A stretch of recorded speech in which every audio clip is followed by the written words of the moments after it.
ఏమిటో తెలిపే సాక్షి, క్రమమైన మార్గమేమిటో చూపే సాక్షి, ఉన్నతున్నట్టు చూపే సాక్షి, సత్య సాక్షి, ఉన్నతున్నట్టు చూపే సాక్షి, సత్య సాక్షి, సత్య సాక్షి, సత్య సాక్షి, సత్య సాక్షి, సత్య సాక్షి.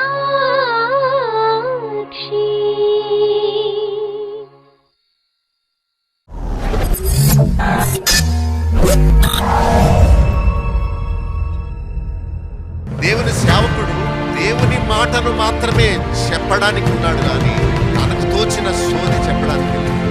దేవుని గ్రంథంలో లేని స్టేట్మెంట్ చెప్పకూడదు. శాపగ్రస్తుడు అవుతాం. నాకున్న అనారోగ్యం పోవాలంటే దేవుడు నన్ను స్వస్థపరచాలి. మనుషులు కాదు, కొబ్బరి నూనె కాదు, గుడ్డ ముక్కలు కాదు, అయ్యగారి చెయ్యి కాదు. విశ్వాస సహితమైన ప్రార్థన. రోగిని ఎందుకు దేవుణ్ణి మోసగిస్తున్నావు అనుకుంటున్నారు మీరు? నీ రహస్య పాపాన్ని దాచుకుని నీవెక్కడికి వెళ్ళలేవు. మనుషుల నుండి తప్పించుకోగలవు కానీ దేవుని చెప్పడు. నీవు చేసిన ప్రతి పని పరలోకమందున్న గ్రంథములో రాసి పెట్టాడు. You have no way to escape from the wrath of God, from the sight of God. You have lost the heaven, you have lost the love of God. నీకు తెలుసు పాస్టర్ గారు, నీకు తెలుసు మందిరం, నువ్వు చదువుకున్నావు బైబిల్ని, నీవు పాడావు ఎన్నో పాటల్ని, కానీ ఇస్కరియోతు యూదా లాంటి యుక్తితో నీవు జీవించావు. నీ పాపమే నిన్ను పట్టింది. ఈ సమయంలో ప్రభు వస్తే నీ పరిస్థితి ఏంటి? ఆ భయంకరమైన అగ్నిగుండం తప్పించుకోండి. ఈ లోకంలో మీరు నీతిమంతులుగా మార్చబడితేనే ఆ నీతి రాజ్యంలోకి వెళ్తారు. ఈ రాత్రి మీరు మారకపోతే ఒకవేళ మార్పు చెందే అవకాశం మీకు ఉండదేమో.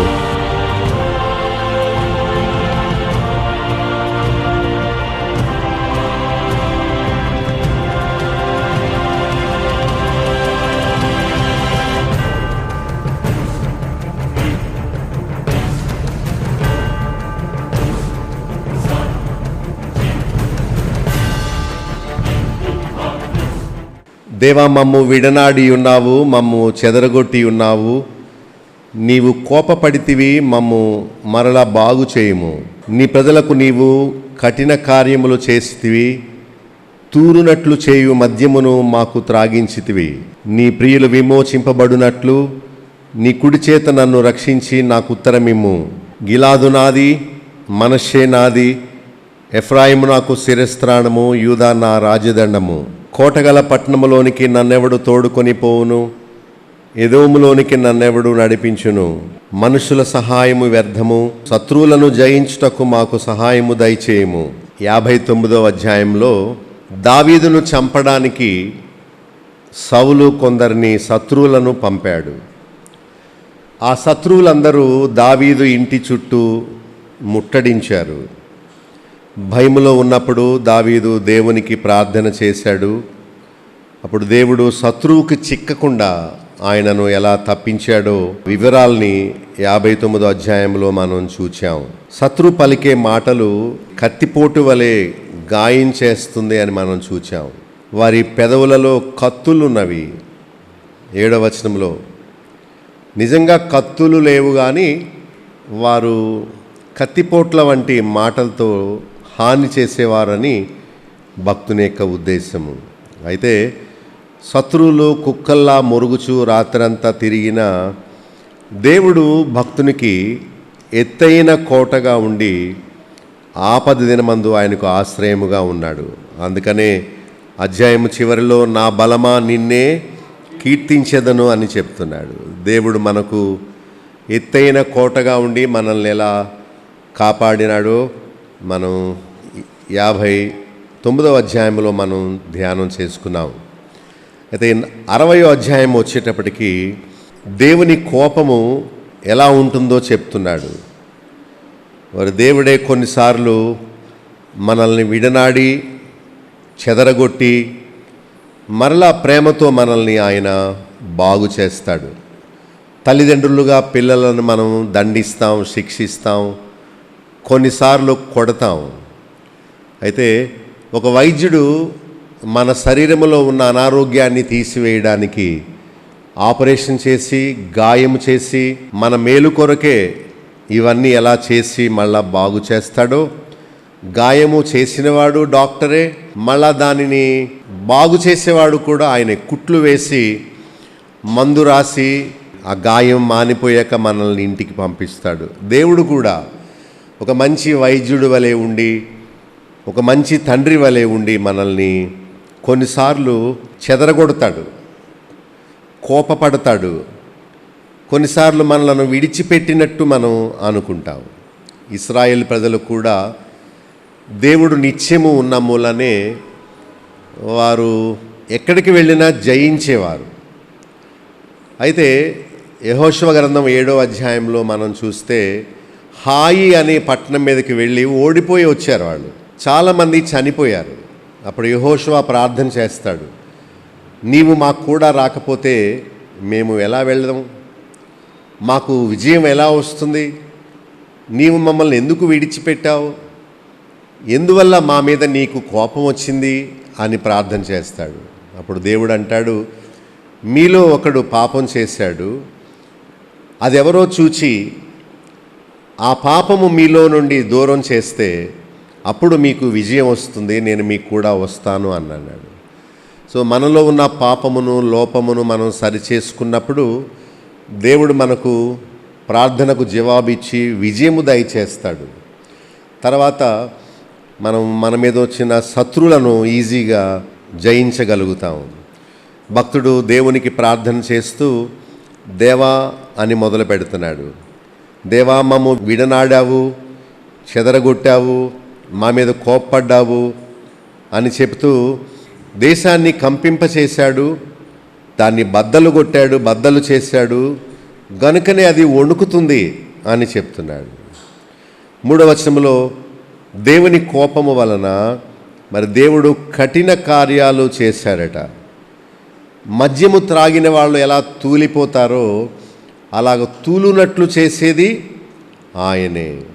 10వ వచనంలో తన ప్రజలను విడనాడాడు, వారి సేనలతో కూడా బయలుదేరుట మాని ఉన్నాడు. ప్రజలు ఇలా ఒప్పుకుంటున్నారు, మేము పాపము చేశాము, అందుకనే మాకు ఈ శ్రమలు, మేము తొలగిపోయాము, తప్పిపోయాము, మనుషుల్ని ఆశ్రయించాము, అందుకనే మాకు ఈ శ్రమలని వారు ఒప్పుకుంటున్నారు. మనకు శ్రమలు ఎందుకు వస్తాయో తెలియదు, అర్థం కాదు, ఏదో ఊహిస్తాం, పాపం వలన వచ్చిందేమో అనుకుంటాం, లేకుంటే మా అవిధేయత వల్ల ఇలాంటి శ్రమ వచ్చిందేమో, లేక సాతాను మమ్మల్ని బాధిస్తున్నాడేమో అని మనం రకరకాలుగా అనుకుంటాం. ఒకవేళ కొన్నిసార్లు మనకు అర్థమవుతుంది, నా తప్పిదము వలననే ఇలాంటి శ్రమ నాకు వచ్చింది అని మనం అనుకుంటాం. అలాంటి సమయంలో మరి మనం దేవునికి ప్రార్థన చేసుకోవాలి. ఒప్పుదల ప్రార్థన, ప్రేయర్ ఆఫ్ కన్ఫెషన్. కన్ఫెస్ అవ్వడం అంటే నేను తప్పు చేశాను, అందువల్లనే నన్ను నువ్వు శిక్షించావు, అయితే కుమారుని ఎడల తండ్రి జాలి పడినట్లు నా మీద జాలిపడు అని మనం దేవునికి మొరపెట్టాలి. సో దేవుడు కోపం రావడం వల్ల ఏం చేశాడు? విడనాడాడు, చెదరగొట్టాడు, కోప్పడ్డాడు. 2వ వచనంలో దేశాన్ని కంపింపచేశాడు, దాన్ని బద్దలు చేశాడు, అందుకనే అది వణుకుతుంది. ఇంకా 3వ వచనంలో కఠిన కార్యాలు చేశాడు, తూలునట్లు చేసే మద్యము తాగించాడు. 10వ వచనంలో తన ప్రజలను విడనాడాడు, వారి సేనలతో కూడా బయలుదేరాడు. సో ఇవన్నీ అర్థమైనవి భక్తులకు. అయితే ఇలాంటి పరిస్థితుల్లో వాళ్ళు ఏం చేశారో మనం అలా చేయాలి.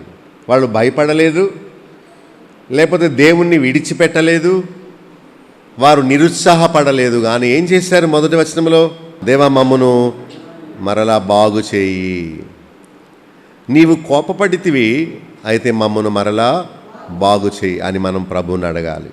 కోపం వచ్చిందిలే నీకు, ఎందుకంటే మా ప్రవర్తన నీకు కోపాన్ని రేపింది, మా వల్లే నీవు మమ్మల్ని వదిలేసావు, మా పాపం వలననే అని మనము ఆ విషయాన్ని దేవుని సన్నిధిలో ఒప్పుకుంటూ బాగు చేయమని ఆయన్ని అడగాలి. కొంతమందికి ఒక విచిత్రమైన రోగం వస్తుంది. ఏంటంటే వారికి అన్ని మందులు పడవు. అందుకనే డాక్టర్ అడుగుతాడు, మీకు పడని మందులు ఏమైనా ఉన్నాయా అని. పూర్వకాలంలో పెన్సిలిన్ అనే ఇంజెక్షన్ ఇచ్చేవారు, మీకు గుర్తున్నదో లేదో.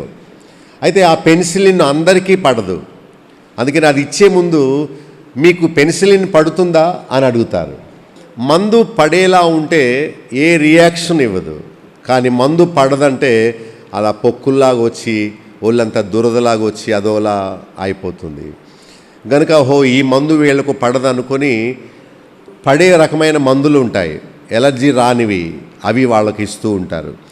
ఆయనే కోపడ్డాడు, ఆయనే శిక్షించాడు, ఆయనే కఠిన కార్యాలు చేశాడు గనుక మళ్ళా ఆయన దగ్గరికే వెళ్ళి మమ్మల్ని బాగు చేయి అని భక్తులు అడుగుతున్నారు.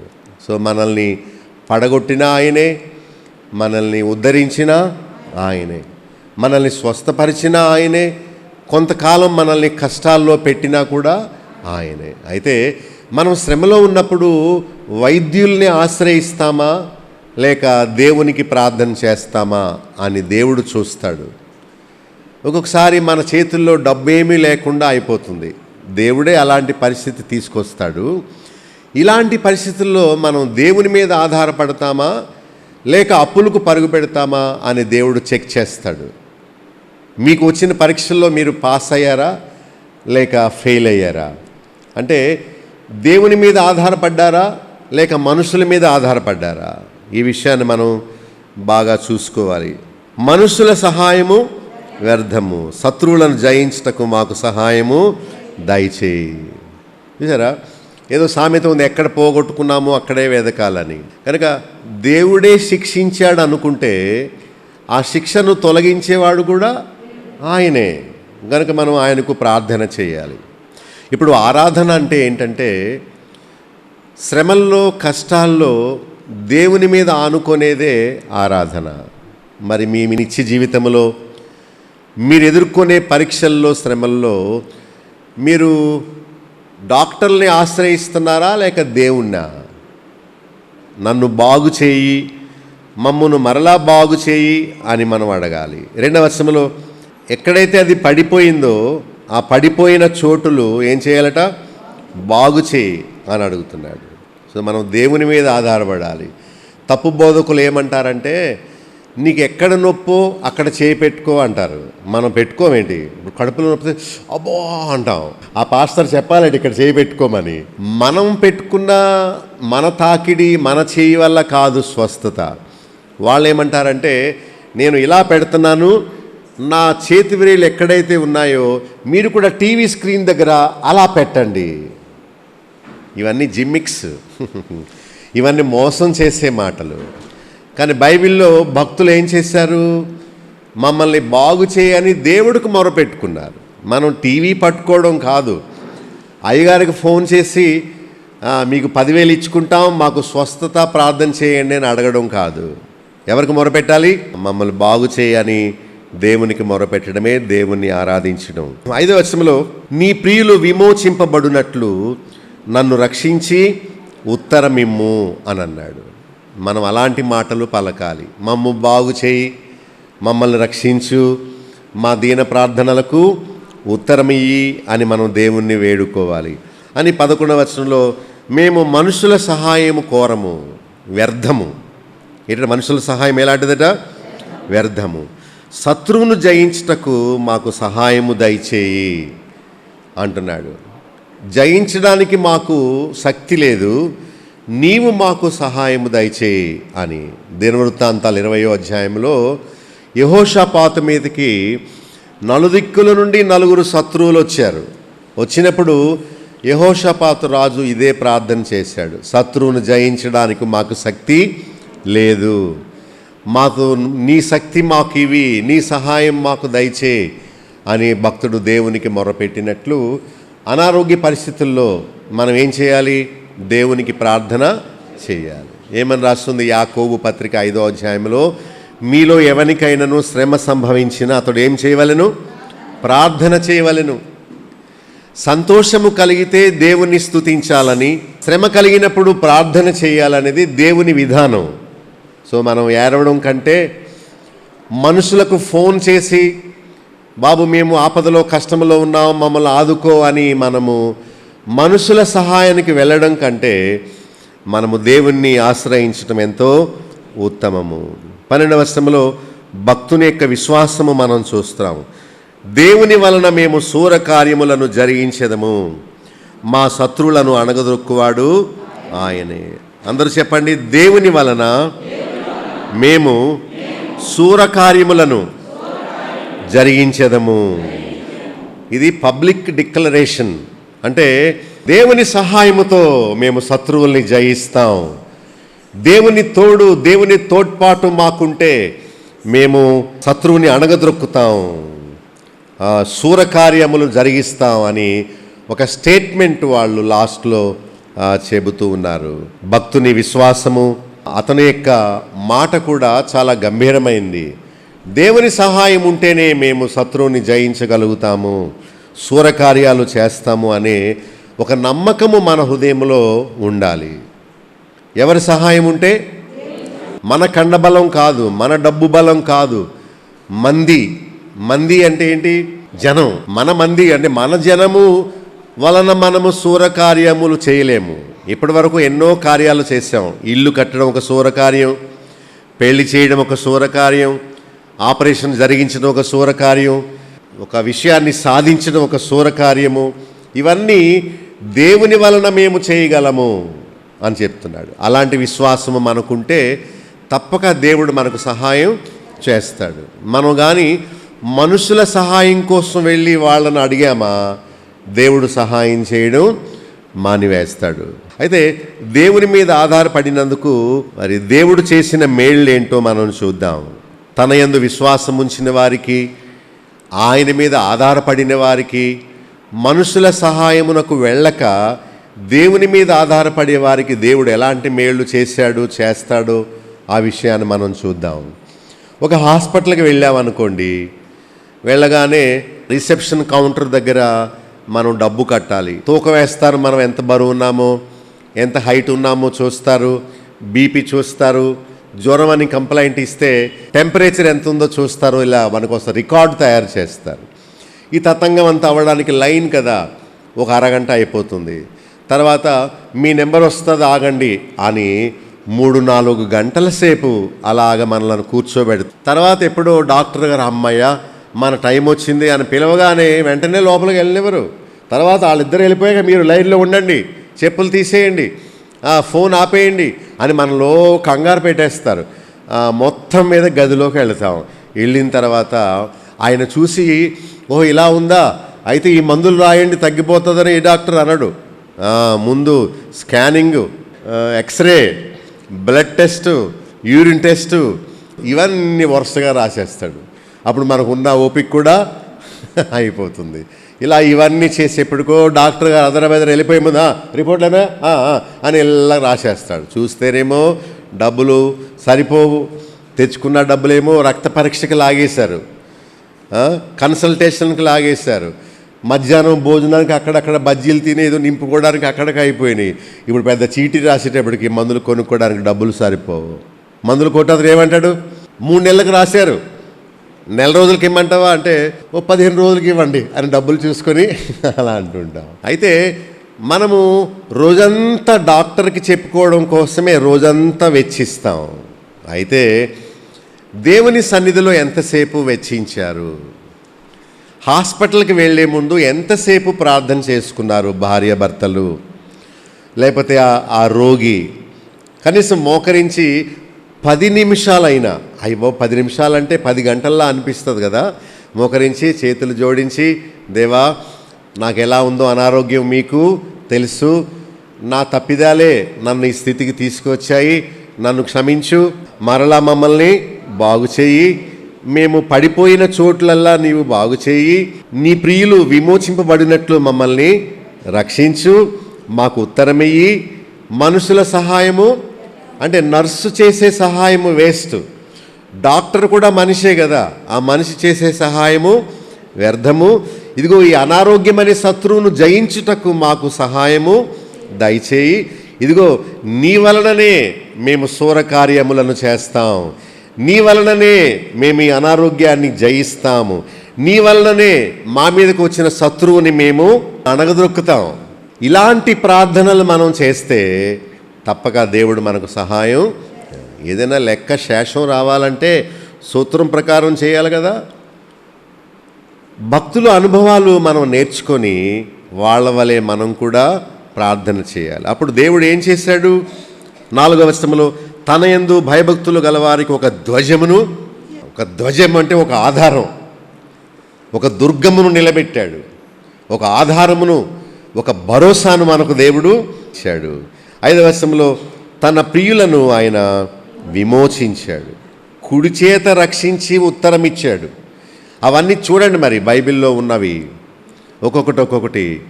అవన్నీ చూస్తూ ఉండగా దేవుడు మనకును ఆ మేళ్ళు చేస్తాడు. మీరు చూడకుండా ఉంటే అవి మీకు ఎలా అన్వయించుకుంటారు? మీరు చెప్పకపోతే నోటితో ఆ ప్రార్థన మీరు ఎలా నేర్చుకుంటారు? సరే, ఒక ధ్వజము ఇచ్చాడు. రెండవది, తన ప్రియులైన మనల్ని విమోచించాడు. తర్వాత కుడి చేత మనలను రక్షించాడు, ఉత్తరం ఇచ్చాడు. చూడండి, రైట్ హ్యాండ్కి చాలా బలం ఉంటుంది, లెఫ్ట్ హ్యాండ్కి అంత బలం ఉండదు కదా. అంటే కొంతమందికి కురచేయి వాటం అని లెఫ్ట్ హ్యాండ్తో రాస్తారు, ఏదైనా లెఫ్ట్ హ్యాండ్తో తీసుకుంటారు. కానీ దేవుడు తన కుడి చేత మనలను రక్షించి ఉత్తరం ఇచ్చాడు. 6వ వచనంలో తన పరిశుద్ధత తోడని ఆయన మాట ఇచ్చాడు. అంటే దేవుడు మనకు ప్రామిస్ చేయడం ఇదెంతో గంభీరమైన సంతోషకరమైన విషయం. ప్రామిస్ అని అంటుంటాం మనం. ఒడంబడిక చేస్తాం, వాగ్దానం చేస్తాం, ప్రమాణం చేస్తాం. అయితే మనం ప్రమాణం చేయడం కాదు, దేవుడే తన కుడి చేత మనకు ప్రమాణం చేశాడు. తన పరిశుద్ధత తోడు అని మాట ఇచ్చాడట. ఇది ఎలా జరుగును? మరి నేను పురుషుని ఎరుగని దానినే, నాకు గర్భం ఎలా వస్తుంది అని అనగానే దేవదూత ఒక మంచి మాట చెప్పాడు. చూడండి, లూకా సువార్తలో 2:37 వచనం. దేవుడు చెప్పిన ఏ మాట అయినను నిరర్ధకము కానేరదని ఆమెతో చెప్పాను. నాకు చెప్పండి మాట. దేవుడు చెప్పిన ఏ మాట అయినను నిరర్ధకము కానేరదు.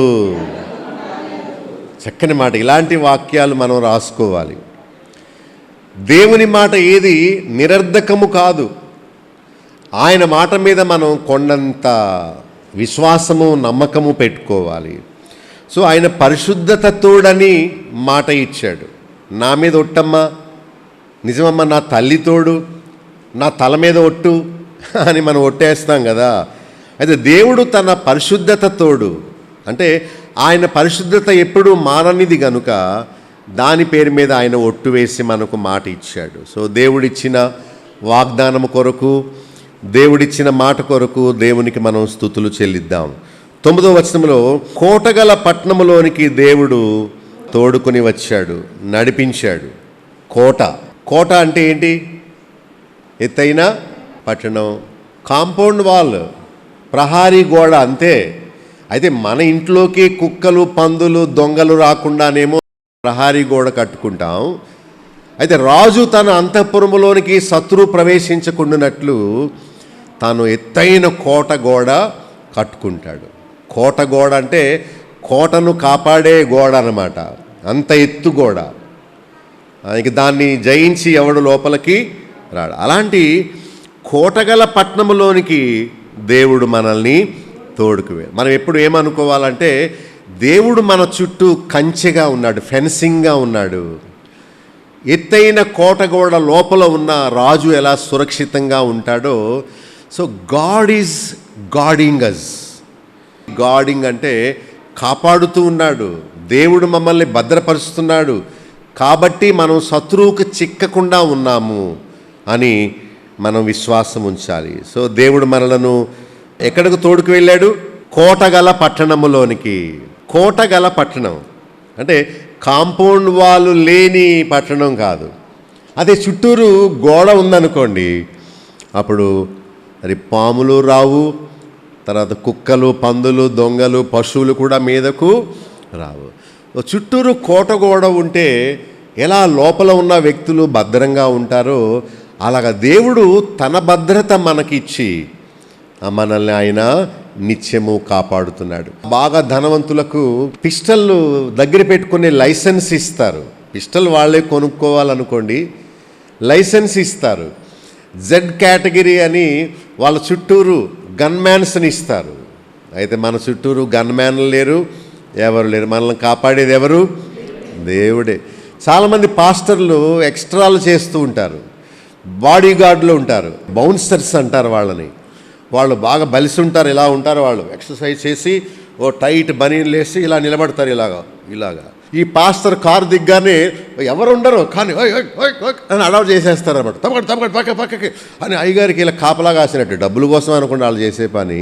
ఈ పాస్టర్కి విశ్వాసం లేదు. ఏమని? నన్ను కాపాడేది దేవుడని. అతన్ని ఎవరు కొడతారు? అతను ఎవరైనా సత్యం చెప్తే కదా ఎవరైనా కొట్టడానికి వస్తారు. దేవుడు మిమ్మల్ని అందరినీ దీవించుకోకుండా ఎవరు కొట్టరు. మీ పాపాన్ని విడిచిపెట్టకపోతే మీరు నరకానికి పడిపోతారు అంటే మటుకు కొట్టడానికి వస్తారు. వాళ్ళు అలా చెప్తారండి.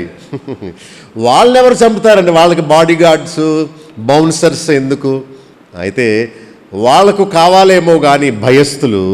అది దేవుడు మనల్ని కోటగల పట్టణములో మనల్ని ఆయన కాపాడుతున్నాడు. మనం కట్టుకున్న కాంపౌండ్ వాల్ కాదు, మనం వేసుకున్న కంచె కాదు మనల్ని కాపాడేది దేవుడే. ఏంటోనండి ఏమీ నడవట్లేదు ముందుకి, ఆదాయం అంతా హాస్పిటల్కే పోతుంది సిద్ధాంతి గారు అనగానే ఆయన విభూది ఇచ్చారట ఇంత పొట్లంతో.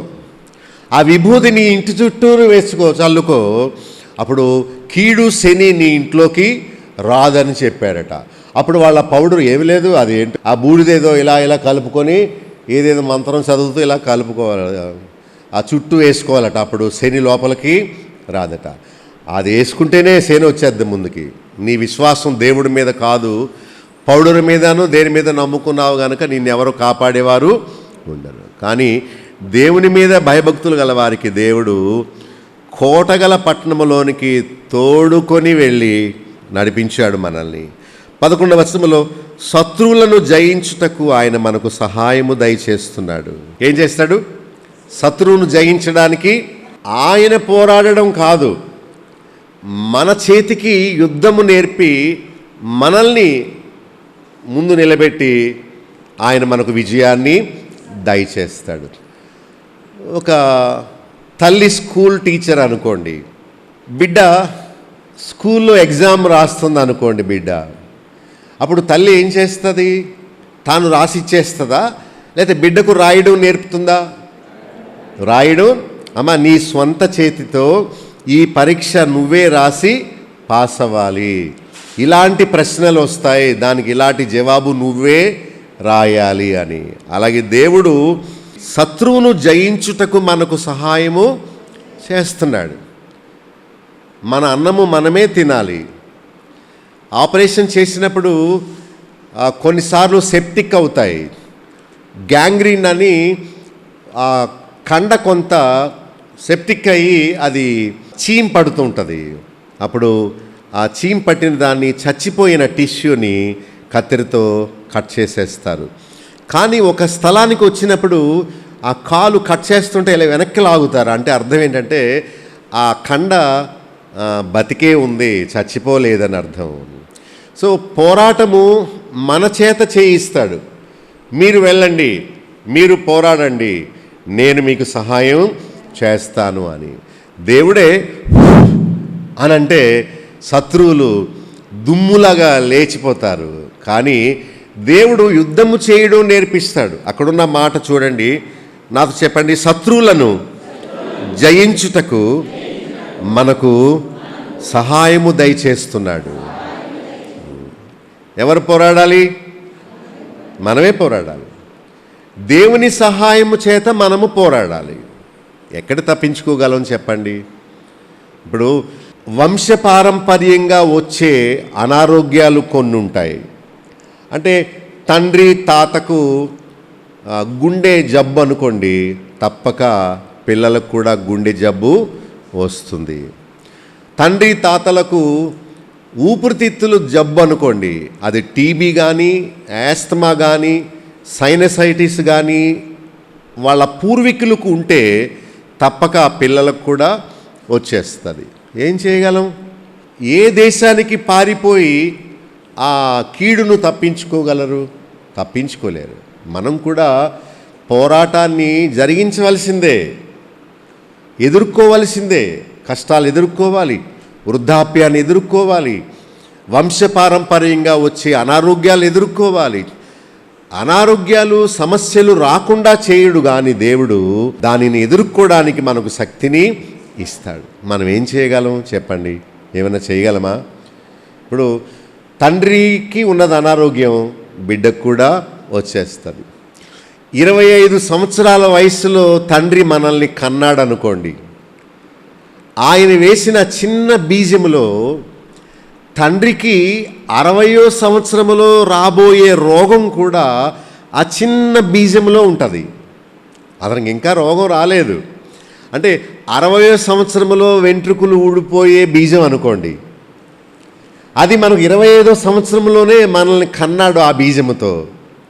అది తప్పక మనం ఎదుర్కోవాలి. చూసారా, ఆ బీజములో ఎంత పవర్ ఉందో చూడండి. స్వభావం వస్తుంది, ఆకారం వస్తుంది, ఆలోచించే విధానం వస్తుంది, భవిష్యత్తులో ఏమి కాబోతున్నాడో కూడా ఆ బీజములో ఉంటుంది. దేవుని జ్ఞానాన్ని ఎవరు మనం అంచనా వేయలేము. సో నేను ఎందుకు చెప్తున్నానంటే ఇవన్నీ మనము తప్పించుకోలేని కొన్ని శ్రమలు ఉంటాయి మనకి.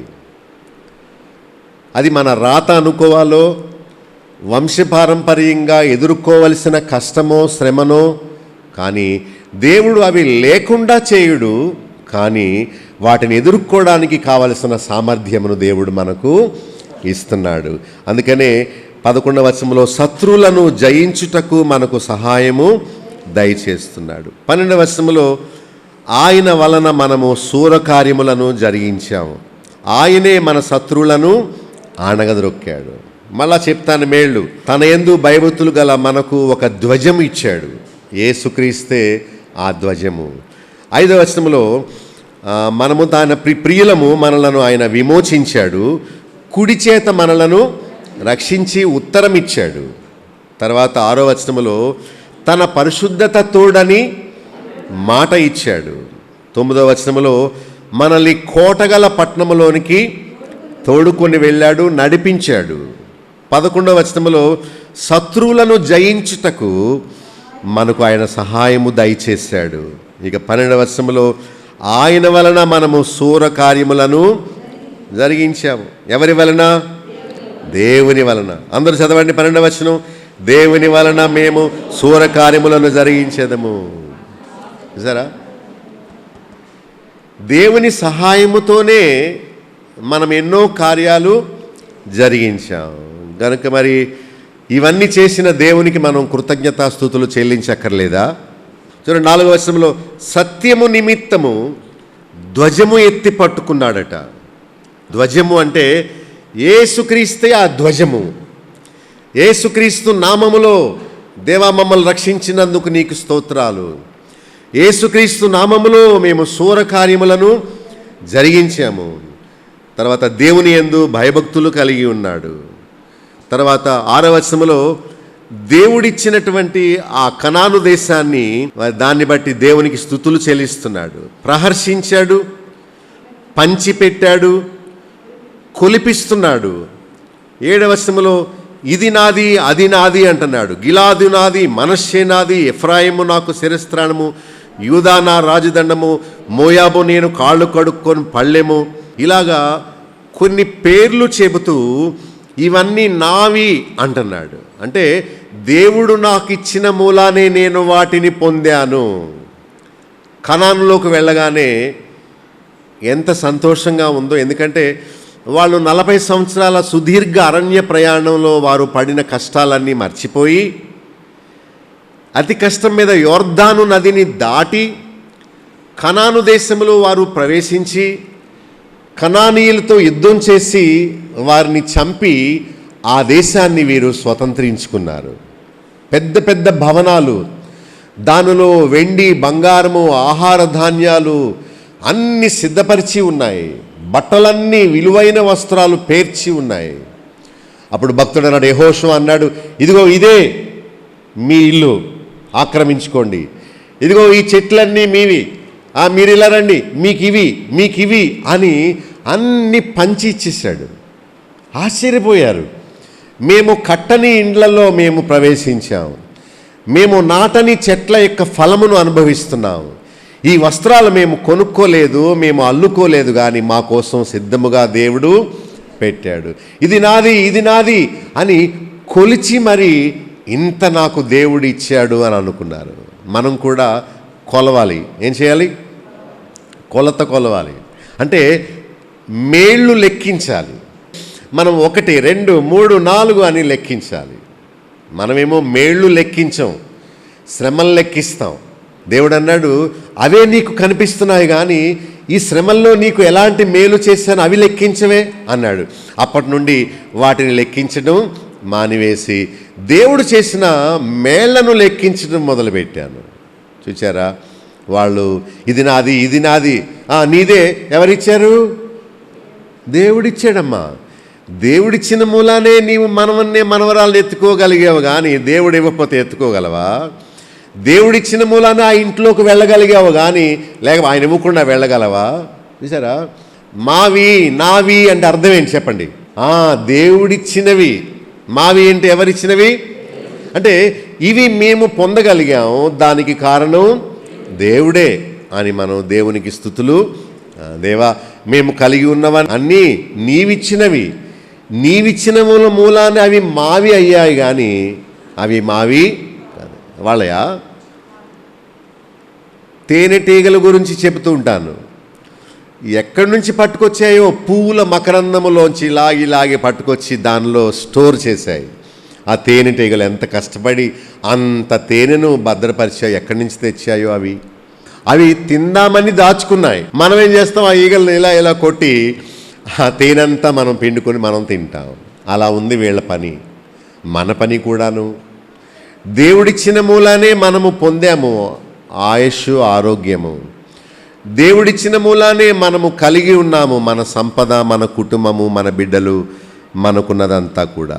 కనుక మనం దేవునికి స్తుతులు చేయండి. నాది అంటే నాకు ఇవ్వబడింది అని. తర్వాత 7వ వచనంలో ఏం చేస్తున్నాడు భక్తుడు? ఒక్కొక్క పేరు చెప్తున్నాడు. మనం కూడా మనం పొందిన ఈ మేళ్ల పేర్లన్నీ చెప్పాలి. చెప్పి ఉత్సాహధ్వని మనం చేయాలి. చూడండి 8వ వచనంలో, ఫిలిష్తియా నన్ను గూర్చి ఉత్సాహధ్వని, నన్ను గూర్చి చేయము అంటే నేను పొంది ఉన్న మేళ్లను బట్టి నీవు ఉత్సాహధ్వని చేయము. మొత్తం మీద దేవునికి మనం ఆ ఉత్సాహధ్వని చేయాలి. ఇక 12వ వచనంలో, దేవుని వలన మేము సోర కార్యములు జరిగించామని విశ్వాసముతో మనం మాట్లాడాలి. ఒకటి, దేవునికి కోపం వస్తే ఆయన ఏం చేస్తాడు? రెండవది, శ్రమలో ఉన్న మనము ఎలా దేవుని మీద ఆధారపడాలి? మూడవది, దేవుని మీద ఆధారపడినందుకు దేవుడు చేసిన మేళ్ళు ఏంటి? ఇక చివరి భాగం ఏంటంటే, దేవుడు ఈ మేళ్ళు చేసినందుకు మనము ఏమి చేయాలి? ఏం చేయాలి? లెక్కించాలి. మేళ్ళన్నీ ఏం చేయాలి? లెక్కించాలి. ఉత్సాహధ్వని చేయాలి. సంతోషంగా దేవుణ్ణి కీర్తించాలి, స్తుతించాలి. మరి మీరు ఆరాధన చేస్తున్నప్పుడు ఉత్సాహంగా చేస్తున్నారా, లేకపోతే స్లోగా, సైలెంట్గా, మెల్లగా చేస్తున్నారా? ఏం చేయాలి? ఉత్సాహధ్వని చేయాలి. ఈ మేళ్ళన్నీ మనం పొందాము కదా. ఇశ్రాయేలు ప్రజలకు దేవుడు ఎలా, వారు కష్టపడకుండానే వాటినన్నిటిని వారు పొందగలిగారు.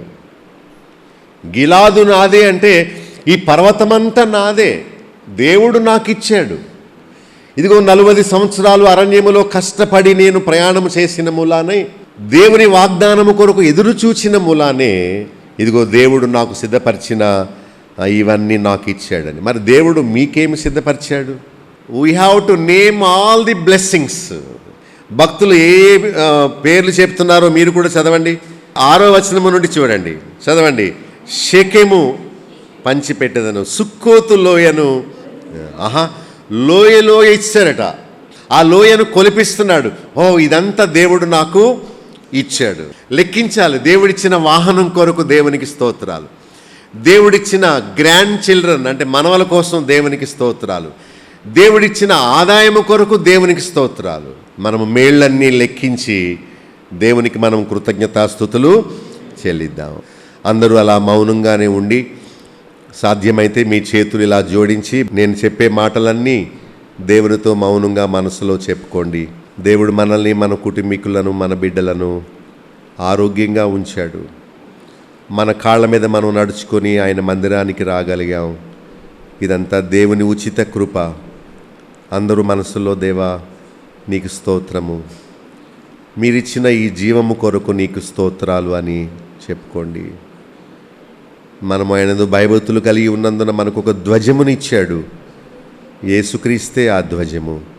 ఆ ప్రభువే మనకు లేకపోతే మనం ఏమైపోదు. మనల్ని విమోచించాడు, తన కుడి చేత రక్షించాడు. నిజమే దేవా, నా కన్నీటి ప్రార్థనకు జవాబిచ్చావు. ఎన్నోసార్లు వేటి గురించో నీకు మొరపెట్టాను, నాకు ఉత్తరం ఇచ్చావు. నా చేతిలో చేయి వేసి పరిశుద్ధతతోడని మాట ఇచ్చి నెరవేర్చావు. నీకు స్తోత్రాలు నాయన. ఎన్ని వాగ్దానాలు, ఎన్ని వాక్యాలు నీ దాసుని నోట నా గురించి పలికించావు. నీవిచ్చిన వాగ్దానాలన్నీ నెరవేర్చినందుకు స్తోత్రాలు నాయన. నేను బ్రతికేది నీ మాటను బట్టే. నీవు నాకున్నావు గనుకనే నేను ఇలా జీవించగలుగుతున్నాను. మనుషుల సహాయం వ్యర్థము నాయన. నా దీన ప్రాణానికి మీరు ఆదరణ ఇస్తున్నావు. శ్రమలు సహించుకోవడానికి శక్తిని ఇస్తున్నావు నాయన. శత్రువును జయించడానికి నాకు బలం సరిపోదు. రోజుకో రకమైన శత్రువు, రోజుకో రకమైన పోరాటము, వాటన్నిటిలో నాకు విజయము దయచేస్తున్నావు నాయన. నీకు స్తోత్రాలు. శత్రువు నన్ను పాడు చేయడానికి చూశాడు. అయితే ఆ సమయంలో నీకు మొర్రపెట్టగా నాకు కోటగల పట్టణములోనికి నన్ను తీసుకువెళ్ళావు. నీవు నా జీవితానికి చుట్టూ కంచెగా ఉన్నావు నాయన. అందుకనే శత్రువు సాతాను నన్ను ఏమీ చేయలేకపోతున్నాడు. నీవు నన్ను భద్రపరుస్తున్నావు. నిరుత్సాహము నుండి, భయము నుండి, శత్రువు చేసే కీడంతటి నుండి నన్ను కాపాడుతున్నావు. కోటగల పట్టణములో నన్ను భద్రపరుస్తున్నందుకు నీకు స్తోత్రాలు నాయన అని ఆ మాట దేవునితో మనందరం చెప్పుదాము. మన జీవితంలో ఎన్నో శూరకార్యాలు దేవుడు జరిగించాడు. మనం ఇలా ఉండవలసిన వాళ్ళం కాదు. ఎన్నో ఈవులు ఇచ్చాడు. అవును నాయన, ఎన్నో శూరకార్యములు జరిగించాము. అది నీ వలననే, నీ సహాయము వలననే.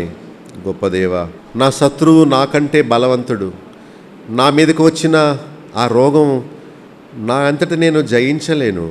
కానీ దినదినము నాకు శక్తినిస్తున్నావు, బలమనిస్తున్నావు.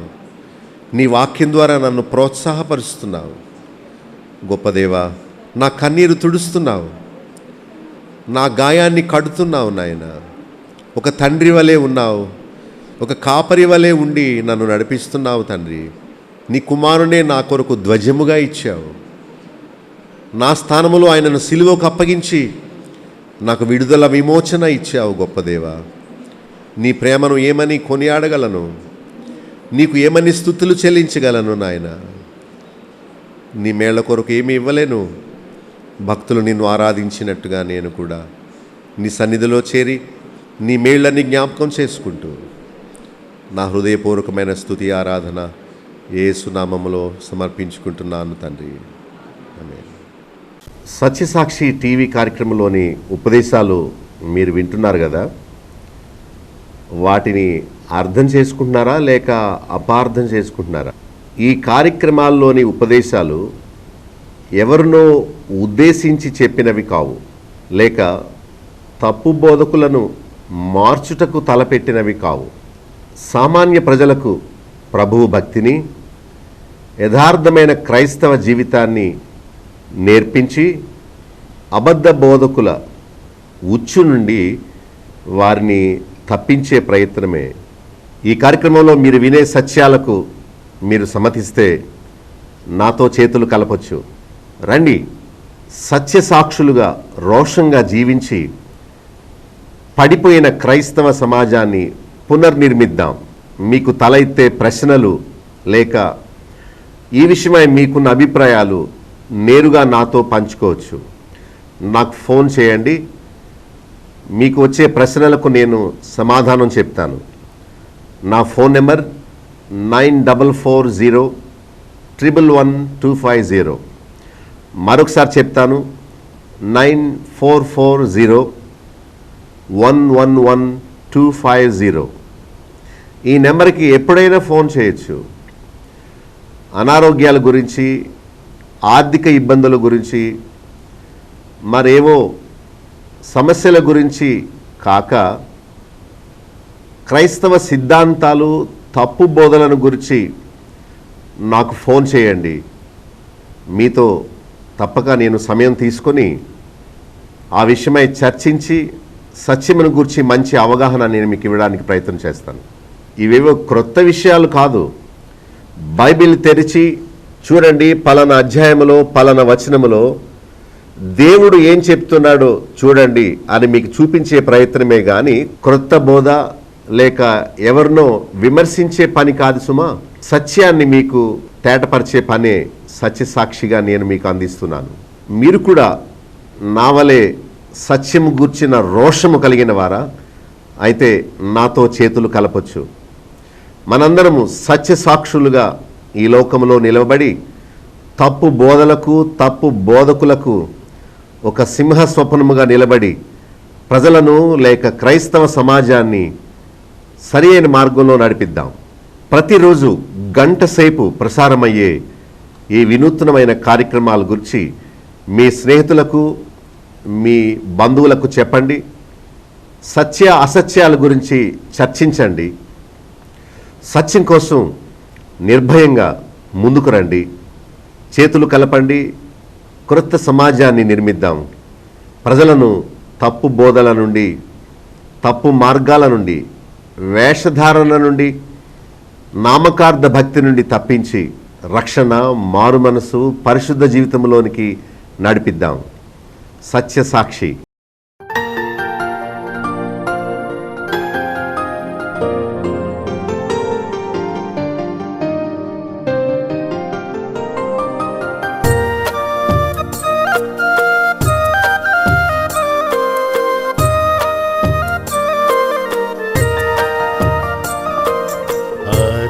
అరణ్యయాత్రలో సాగిపోదు, నా ప్రభువు నాతో నుండు. అరణ్యయాత్రలో సాగిపోదు, నా ప్రభువు నాతో నుండు. ఆయనే రక్షణ తోడు నీడా, దినదినము నన్ను కృపతో నింపు. ఆయనే రక్షణ తోడు నీడా, దినదినము నన్ను కృపతో నింపు. చేరుదు నేను కానానుకు, చిరకాలమచ్చటనుందు. చేరుదు నేను కానానుకు, చిరకాలమచ్చటనుందు. అరణ్యయాత్రలో సాగిపోదు, నా ప్రభువు నాతో నుండు.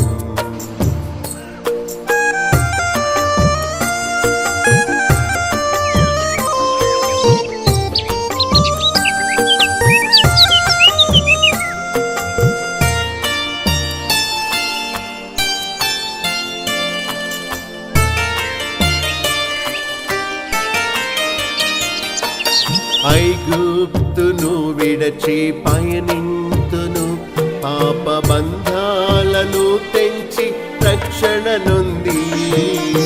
ఐగుప్తును విడచి పయనింతును, పాప బంధాలను తెంచి రక్షణ నొంది. సైతాను శరీరాలోకముతో నేను పోరాడి జయముంది శక్తితో నిలుపు. సైతాను శరీరాలోకముతో నేను పోరాడి జయముంది శక్తితో నిలుపు. అరణ్యయాత్రలో సాగిపోదు,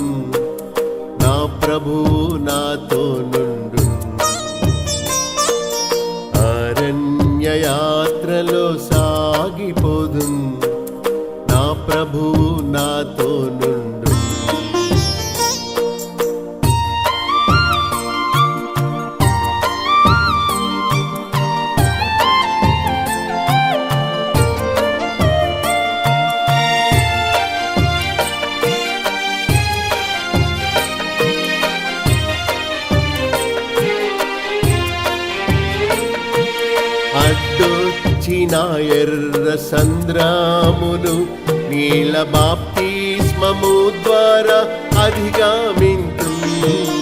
అట్టొచ్చిన ఎర్ర సంద్రామును నీల బాప్తిస్మము ద్వారా అధిగమింతు. దినదినము కురియు మన్నా భుజించి ధైర్యముతో నా యాత్రను కొనసాగింతు. దినదినము కురియు మన్నా భుజించి ధైర్యముతో నా యాత్రను కొనసాగింతు. యాత్రలో సాగిపోదు నా ప్రభువు నాతో నుండు. అరణ్య యాత్రలో సాగిపోదు నా ప్రభువు నాతో నుండు.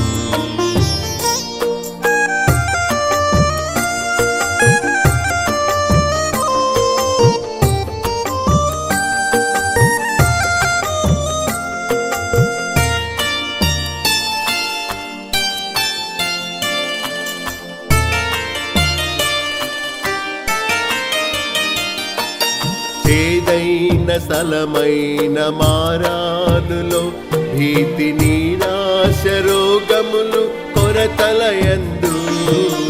ఏదైన స్థలమైన మారానులో భీతి నిరాశ రోగములు కొరతలయందు.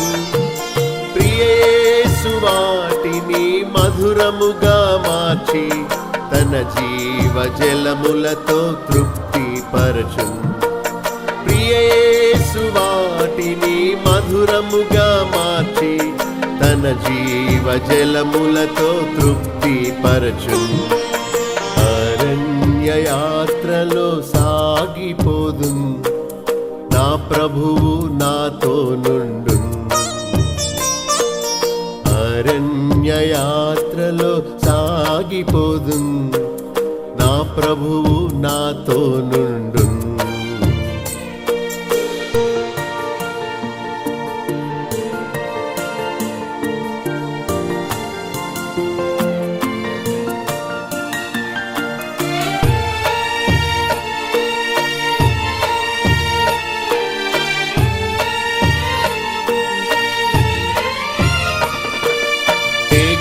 వలె ప్రభు నన్ను నడిపించును. అగ్ని స్తంభముగా నాకుండి వెలుగిచ్చును. మేఘము వలె ప్రభు నన్ను నడిపించును. అగ్ని స్తంభముగా నాకుండి వెలుగిచ్చును. భయపడను నేను నిరాశ చెందను. నేత్రాలు కనాను పై నిలిపేదను. భయపడను నేను నిరాశ చెందను. నేత్రాలు కానాను పై నిలిపేదను. అరణ్య యాత్రలో సాగిపోదు నా ప్రభువు నాతో నుండు. అరణ్య యాత్రలో సాగిపోదు నా ప్రభువు నాతో నుండు. ఆయనే రక్షణ తోడు నీడా. దినదినము నన్ను కృపతో నింపు. ఆయనే రక్షణ తోడు నీడా. దినదినము నన్ను కృపతో నింపు. చేరుదు నేను కానానుకు చిరకాలమచ్చటనుందు. చేరుదు నేను కానానుకు చిరకాలమచ్చటనుందు.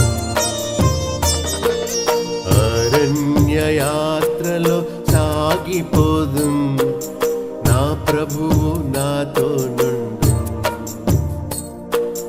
నా ప్రభువు నాతో నుండు. నా ప్రభువు నాతో నుండు.